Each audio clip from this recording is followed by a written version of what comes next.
Lamb roulade with leek basil stuffing and a red wine sauce. Mmm. Chili fries. Mmm. Lime marinated tofu kebabs. Eh. A big vanilla milkshake. Yeah. We dress up food in almost an infinite variety of combinations. We garnish it, we heap on condiments, we daydream about it, we even write books about it. But despite all the fuss, it really boils down to two simple biological needs: raw materials and fuel. Just as a carpenter needs wood and a car needs fuel, living organisms need raw materials and fuel to function. You are what you eat. The food that you take in is broken down into its component parts, absorbed into your body, and then used to power the chemical reactions inside the body and to build the components that each cell needs to do its job. Food provides both fuel for energy and the raw materials for building the body. Animals must eat for two reasons. One, to acquire the energy needed for all growth and activity, and two, to acquire the raw materials required for life. What happens to make the cheeseburger and fries that you had for lunch into usable components?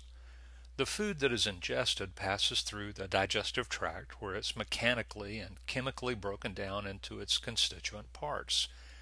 Those that are usable, the nutrients, will be absorbed into the body, and those that are unusable will be eliminated, passing out of the body. In this chapter, we'll explore where organisms obtain their food, how they process it, and special problems humans encounter and their coping strategies. For obtaining food, you have two options: make it yourself or go out and get food made by somebody else. Plants use the energy of the sun to make their own food. Animals eat either the plants, eat each other, or both. Animals fall into three categories based on which of these options they follow.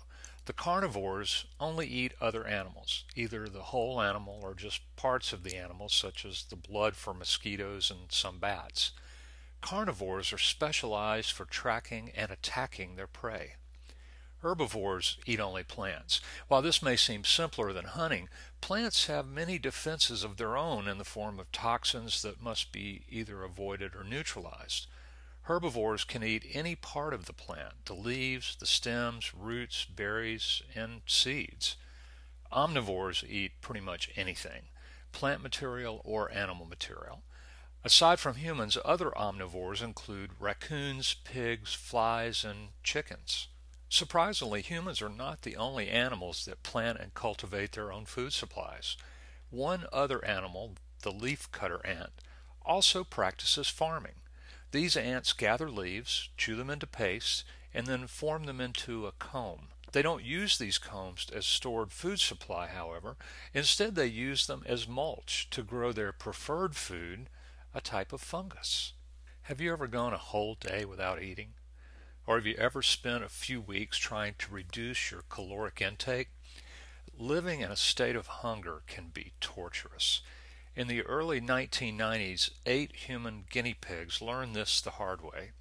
Living in the Biosphere 2 dome, a self-contained 3.2-acre world filled with plants and animals that was designed to explore sustainable living with minimal environmental impact, they took part in an experiment on the effects of a low-calorie diet, among other things. The findings were not surprising. All the participants lost weight, but they also became very unhappy. They argued constantly and frequently squabbled over meal portions. The participants actually called it the Hunger Dome. As we've discussed in previous chapters, the bonds between atoms and molecules contain energy, and organisms break these bonds to utilize the energy that's contained in them. Well, we actually have a measurement for the energy contained in the bonds of food. The energetic value of food is measured in very small amounts of energy that we call calories, with a single calorie defined as the energy required to raise the temperature of 1 gram of water by 1 degree centigrade. 1 gram of water is 1 cc of water or 1 milliliter of water. However, the term can be a bit confusing because in discussing human consumption, the term calorie actually refers to a kilocalorie or kcal, which is 1,000 calories. So when the label on a package of cookies says that a cookie provides 100 calories, the cookie actually provides 100 kilocalories or 100,000 calories. The minimum amount of calories needed to run the body for a day without moving is called the basal metabolic rate. Moving, adapting to air temperatures, even digesting food requires calories above and beyond the BMR. Thus, the total kcal needed each day to maintain the body is the BMR, the basal metabolic rate, plus daily expenditures. The calculation used to determine the BMR is different for each animal, as it depends highly on the surface area to volume ratio of the body. So, despite its diminutive size, the tiny shrew has a basal metabolic rate that's approximately 35 times that of a human, meaning it needs 35 times as many calories per gram of body weight than a human needs. According to this calculation, the basal metabolic rate of a shrew is 4.2 kilocalories per day. Of course, to obtain these calories, the shrew has to get out of bed, so we have to add this number to the amount of calories needed for daily activities, which is approximately another 4 kcals per day. With carbohydrates and proteins offering 4 kilocalories per gram, this means that our 5-gram shrew needs to consume at least 2 grams of food per day. Now, try to imagine eating half of your body weight every day. How much time would you have to spend finding food and then consuming it? And do you think this would change how you spend your time each day? Energy is the first component obtained from the diet. The second is nutrients. Nutrients fall into 6 categories, all of which must be obtained to survive. Those are water, protein, carbohydrates, lipids, vitamins, and minerals. How long can you go without water? Well, the record is 17 days. Why is this so much shorter than the time a person can go without food? Well, water constitutes 60 to 65% of the body's weight, and unlike food calories, none of this is in storage. All water is part of the intracellular, extracellular, or interstitial fluids. In general, a loss of 25% of the body's water will result in death. Water serves many critical functions in the body, all of which become impaired during dehydration. The 5 ones that we'll list here is number 1, it transports nutrients and waste throughout the body. It secondly participates in chemical reactions, things like ATP production. Third, it acts as a solvent for many vitamins, minerals, amino acids, and carbohydrates. Fourth, it lubricates joints, the spinal cord, the eyes, and around the heart and lungs. And fifth, it actually helps regulate body temperature. So for an energy expenditure of 2,000 kilocalories per day, the body needs 2 to 3 liters of water obtained from food, drink, and chemical reactions. This amount counteracts the water lost through respiration, defecation, sweating, and urination. But as we know, too much water can also be fatal. Remember why? Well, think back to Chapter 3 in our discussion on osmosis. Recall from Chapter 2 that proteins are made of units called amino acids. The proteins in the food you eat must be broken down into individual amino acids, or at the very least short amino acid chains called peptides, in order to be absorbed by the digestive tract. Now, once absorbed, they're used to assemble the proteins the body needs for structural support, like enzymes, transporters, and etc. Think of this as deconstruction and then reconstruction. You deconstruct a house to the boards, nails, and pipes that make it up, and then use those materials to build another house at a different location. Protein can also be used as an energy source because it releases 4 kilocalories per gram, or it can be converted into fat and become stored energy. The recommended daily intake of protein is 0.8 grams per kilogram of body fat, which translates to approximately 45 grams for a 120-pound woman and 60 grams for a 160-pound man. The body can interconvert certain amino acids, but it can't make any from scratch. This is because proteins contain the element nitrogen, and dietary protein is the body's only source of nitrogen. Remember that of the 20 amino acids used to make proteins in animals, on average, only half can be manufactured by the body. The rest must be obtained directly from the diet. In humans, 8 amino acids are classified as essential and must be obtained from food. The remaining 12 can be made within the body, so they're called non-essential amino acids. Now, both plants and animals can serve as dietary sources of protein, with good sources being egg whites, fish, all meat products, grains, vegetables, nuts, seeds, and beans. The only plant food that contains all 8 essential amino acids for humans is soybeans. And this is why vegetarians have to be sure to consume a varied diet. Animal sources, such as the fish in the sushi pictured here, contain all essential amino acids. Thus, the amount of protein consumed each day is not the only dietary consideration. The type of protein is also crucial. We skipped the discussion of glycolysis when we omitted Chapter 4. But the process of glycolysis uses glucose as a starting material for energy production in the human body. Glucose and other carbohydrates serve as the primary fuel source then for the body, and it provides about 4 kilocalories per gram.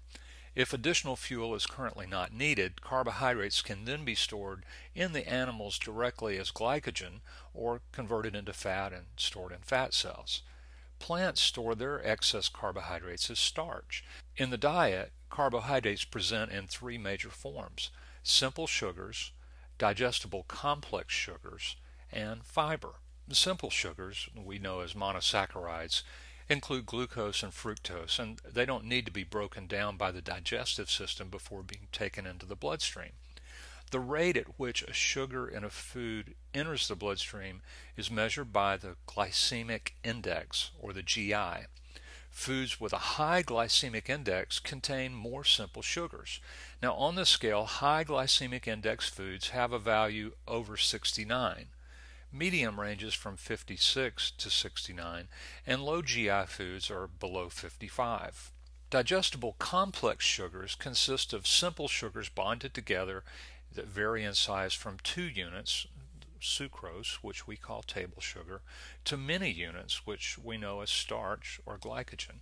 Now, these can be broken down into single units by the digestive system, and because this breakdown takes time, all sugars enter the bloodstream gradually, and this gives food with a higher proportion of complex sugars a lower ranking on the glycemic index.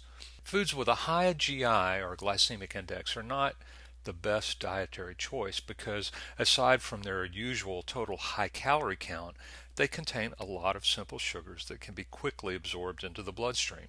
And this causes a spike in your blood sugar level, which causes a spike in your insulin level as your body tries to counteract the increased sugar load.